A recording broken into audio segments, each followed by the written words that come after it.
আসসালামু আলাইকুম। আমার এই ভিডিও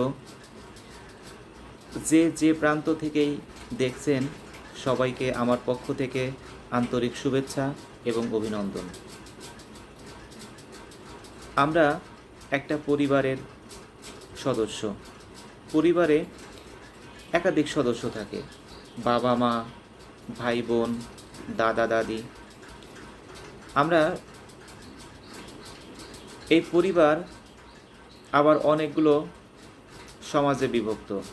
আমরাও তদ্রূপ একটা সমাজের অংশ। অনেকগুলো সমাজ মিলে আবার একটা রাষ্ট্র। তো আমাদের পরিবার, সমাজ, রাষ্ট্রে যখন আমরা বসবাস করি তখন আমাদের মধ্যে বিভিন্ন বিষয় নিয়ে মতানৈক্য সৃষ্টি হয়।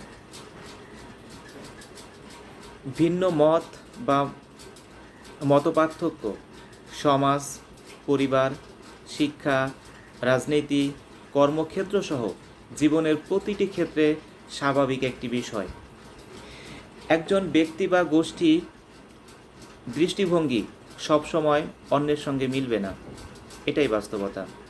তবে এই মতপার্থক্য থেকে যুক্তি ও বিবেচনার মাধ্যমে একটি যৌক্তিক সিদ্ধান্তে পৌঁছানো অত্যন্ত গুরুত্বপূর্ণ। আমাদের অনেক সময় মনে হয় যে আমি যেটা চিন্তা করি, আমি যেটা ভাবি এটাই সঠিক। আসলে না। দিন দিন পৃথিবীর যেই ডেভেলপমেন্টটা, উন্নয়নটা, সেখানে কিন্তু একজনের মতামতের ভিত্তি নয়। এই পৃথিবী ডেভেলপমেন্টের জন্য যেই ভূমিকা পালন করে গুরুত্বপূর্ণ সেটা হচ্ছে মতানৈক্য থেকে ঐক্যমতে পৌঁছানো, সবার মতামতকে প্রাধান্য দেওয়া, সবার মতামত থেকে যৌক্তিক সিদ্ধান্ত গ্রহণ করা। যদি আমরা যৌক্তিক সিদ্ধান্ত গ্রহণ করি সেক্ষেত্রে আমাদের কি কি সুবিধা আমরা পেতে পারি, আমি সেই বিষয়গুলো সম্পর্কে একটু আলোকপাত করতে চাচ্ছি। সত্যের অনুসন্ধান ও সঠিক সিদ্ধান্ত গ্রহণের সহায়তা।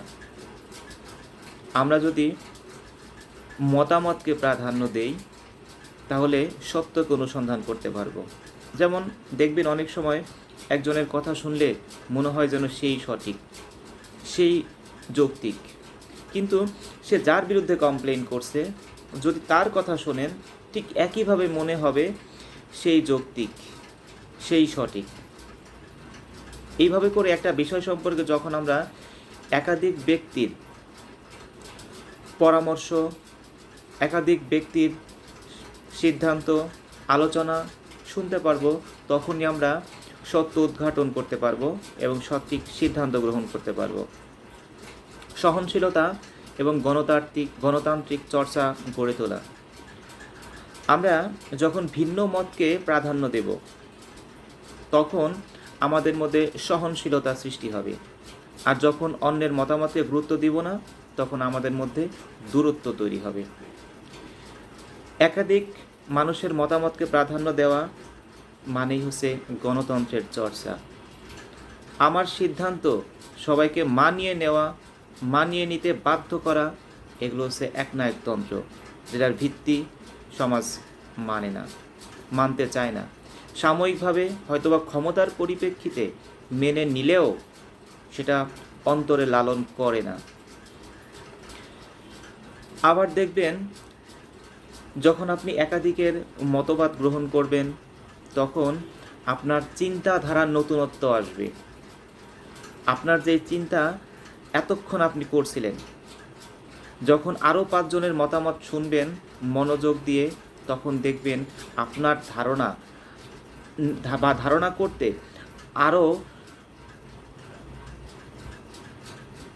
আরও সহজ হবে এবং আপনার ধারণাটা আরও যৌক্তিক হবে এবং আপনার ধারণা থেকে কোনো ভালো সিদ্ধান্ত বেরিয়ে আসতে সহায়ক ভূমিকা পালন করবে।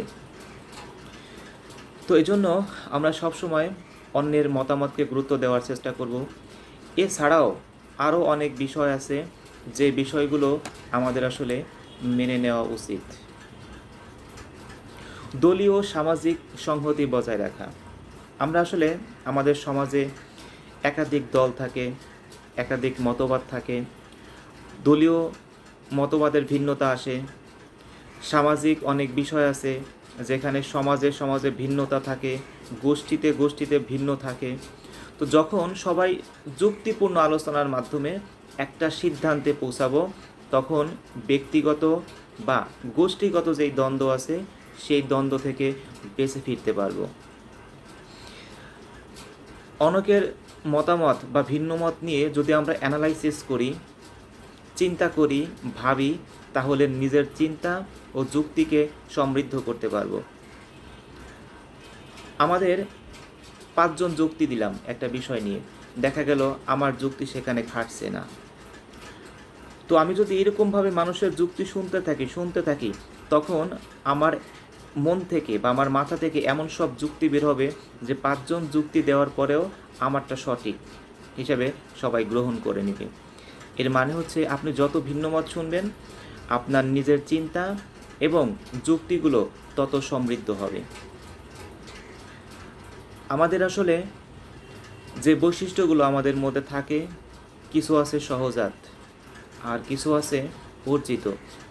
তো সহজাত প্রবৃত্তিগুলো আমরা জন্ম থেকেই পেয়ে থাকি, কিন্তু অর্জিত বৈশিষ্ট্যগুলো আমাদেরকে অর্জন করতে হয় পরিবার থেকে, সমাজ থেকে। তো আমরা এই ভিন্ন মত যখন গুরুত্বের সাথে দেখব, তখন আমাদের জ্ঞানের পরিধি বাড়বে। আমাদের জ্ঞান থেকে আরও উচ্চতর স্তর, প্রজ্ঞার দিকে আমরা ধাবিত হতে পারব। ভিন্ন মত থাকা খারাপ নয়, তা যুক্তি ও বিবেচনার মাধ্যমে পর্যালোচনা করলে সমাজ, প্রতিষ্ঠান ও ব্যক্তি সব পর্যায়ে উন্নত সিদ্ধান্ত গ্রহণ করা যাবে। এজন্য আমাদের উচিত ভিন্ন মতকে শ্রদ্ধা করা, শোনা এবং বোঝা, এবং শোনা বোঝার পরে সেখান থেকে যৌক্তিক সিদ্ধান্ত নেওয়া। ধন্যবাদ সবাইকে। আসসালামু আলাইকুম।